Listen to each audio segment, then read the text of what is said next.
হুজুর সাল্লাল্লাহু আলাইহি ওয়াসাল্লাম ইরশাদ করেন, জিলহজ মাসের চাঁদ উদিত হওয়ার পর যারা কুরবানির নিয়ত করবেন, কুরবানি যাদের উপর ওয়াজিব, কুরবানি করার ইচ্ছা করবেন, নিয়ত করবেন, তাদের জন্যে হাতের নখ কাটা, মাথার চুল কাটা, আবার দাড়ি যদি শেভ করার নিয়ত থাকে তো এটা তো এমনি অন্যায়, আবার এই 10 দিন তো আরো অন্যায়।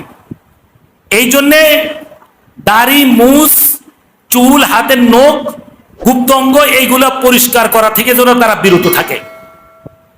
কয় তারিখ পর্যন্ত? জিলহজ মাসের 10 তারিখ পর্যন্ত। 10 তারিখ পর্যন্ত এইগুলো থেকে যেন বিরত থাকে।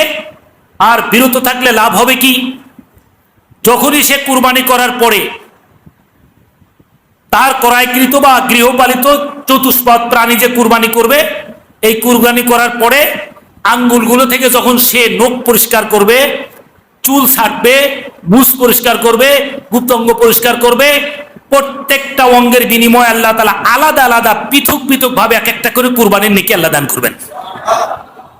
এইটা শুধু যারা কুরবানির নিয়ত করবে, কুরবানি করবে তাদের জন্যই নয়, যে কেউ ইমানদার মুসলমান এই আমলটা যদি আমরা করি, গরিবের জন্যও আল্লাহ তাআলা কুরবানির নেকি পাওয়ার একটা সুবর্ণ সুযোগ রাখছেন।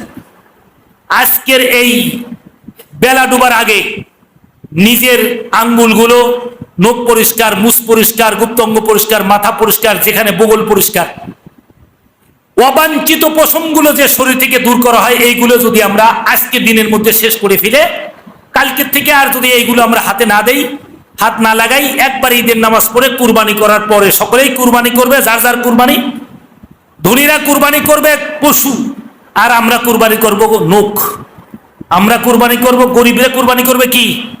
নখ কুরবানি করবে, মুছ কুরবানি করবে, গুপ্ত অঙ্গ কুরবানি করবে, অবাঞ্ছিত পশম কুরবানি করবে।